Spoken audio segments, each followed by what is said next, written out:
அச்சங்கோவில் அரசன் என்போம்,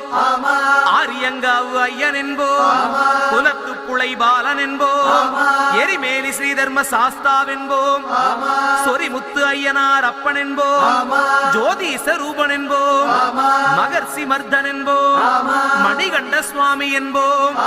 சுகுணவிலாசன் என்போம், சுந்தர ரூபன் என்போம், ஜாதி மத பேதமில்லா கடவுளாம்,